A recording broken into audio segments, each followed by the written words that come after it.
Hello students, let's see the question. So the question is, match the plant structures or chemical given in column 1 with their respective properties or processes in column 2 and select the correct option from the codes given below. Column 1 में different structure या chemical है, column 2 में यहाँ different processes या properties दिए, match करके बताना कि कौन सा ऑप्शन में करेक्ट मैच है. एंटी ट्रांसपेरेंट की अगर हम बात करें तो जो ट्रांसपिरेशन को इनिबिट करता है उसको बोलते हैं. सो एस्पिरिन जो होता है ये हमें पता है कि एंटी ट्रांसपेरेंट की तरह एक्ट करता है. ये जो है ट्रांसपिरेशन को इनिबिट करेगा. कैसे?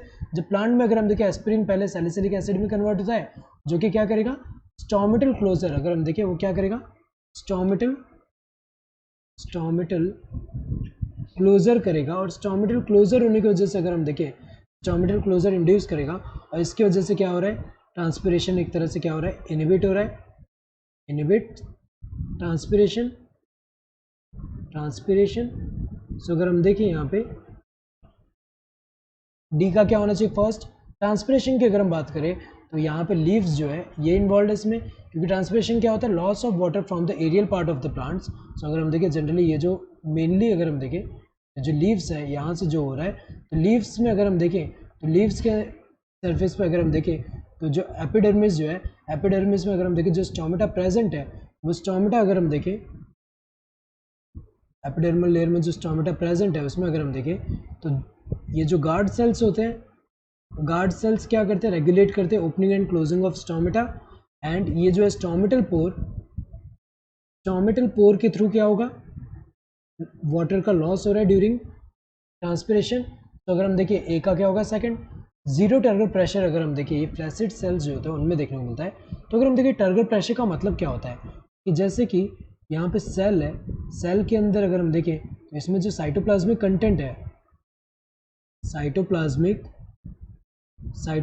कंटेंट है, तो साइटोप्लाज्मिक कंटेंट जो होता है वो जो प्रेशर एक्सर्ट करता है वॉल पे, उस प्रेशर को हम क्या बोलते हैं, टर्गर प्रेशर बोलते हैं. तो अगर फ्लैसिड सेल की अगर हम बात करें तो जब सेल को हम आइसोटोनिक सॉल्यूशन में रखते हैं, सेल को जब हम आइसोटोनिक सॉल्यूशन में रखें, तो आइसोटोनिक सॉल्यूशन का मतलब क्या है कि यहाँ पे अगर हम देखें सॉल्यूट कंसंट्रेशन जो है यहाँ पे इस सॉल्यूशन में जो है जितना है उतना ही अगर हम देखें सॉल्यूट कंसंट्रेशन जो है ये सेल के अंदर है. मतलब वाटर पोटेंशियल अगर हम देखें दोनों में क्या है, इक्वल है. तो एक तरह से यहाँ पे ऑस्मोटिक प्रेशर अगर हम देखें दोनों के लिए क्या है, इक्विलिब्रियम पे है. तो अगर हम देखें ना ही वाटर बाहर की तरफ मूव करेगा ना ही अंदर की तरफ मूव कर रहा है. तो अगर हम देखें ऐसे सेल को हम क्या बोलते हैं, फ्लैसिड सेल बोल रहे हैं, फ्लैसिड सेल. तो अगर हम देखें ऐसे वाला जो सेल है इसके अंदर अगर हम देखें तो साइटोप्लाज्मिक कंटेंट, क्योंकि अगर वाटर अंदर की तरफ मूव नहीं कर रहा तो यहाँ पे अगर हम देखें प्रेशर एक्सर्ट यहाँ पे हो नहीं रहा, नहीं बाहर की तरफ मूव कर रहा है. तो अगर हम देखें यहाँ पे टर्गर प्रेशर जो है, यहाँ पे टर्गर प्रेशर क्या होगा फ्लैसिड सेल में, यहाँ पे टर्गर प्रेशर जीरो होता है. तो अगर हम देखें फ्लैसिड सेल जो होगा उसमें टर्गर प्रेशर क्या होगा, जीरो. नेक्स्ट इम्बाइबिशन की अगर हम बात करें तो सीड्स जो है जब इसको सोक करते हैं इम्बाइबिशन की वजह से स्वेलअप हो जाते हैं. तो अगर हम देखें इम्बाइबिशन क्या होता है, it is the absorption of water by solids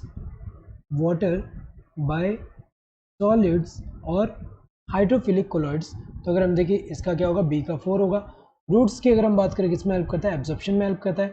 तो रूट में अगर हम देखें जो एपिडर्मल सेल्स होंगे उनमें कुछ एपिडर्मल सेल्स में जो मॉडिफिकेशन देखने को मिलता है जिसमें रूट हेयर है, ये जो है ये रूट हेयर है. So root hair surface area increase करता है for the absorption of water and minerals. तो अगर हम देखें यहाँ पे सी का क्या होगा, सी का 5th होगा. तो ए का क्या होना चाहिए, सेकंड. यहाँ दिया है, इसमें थर्ड दिया है तो गलत होगा, इसमें फर्स्ट दिया है तो गलत होगा, इसमें 5th दिया है तो गलत होगा. बी का क्या होना चाहिए, बी का 4th होना चाहिए, बी का 4th यहाँ पे सही दिया हुआ है. सी का क्या होना चाहिए, 5th सही दिया हुआ है. डी का क्या होना चाहिए, फर्स्ट सही दिया हुआ है. ई का क्या होना चाहिए, थर्ड सही दिया हुआ है. Correct answer would be this first one. Hope you understood the question. Thank you and all the best.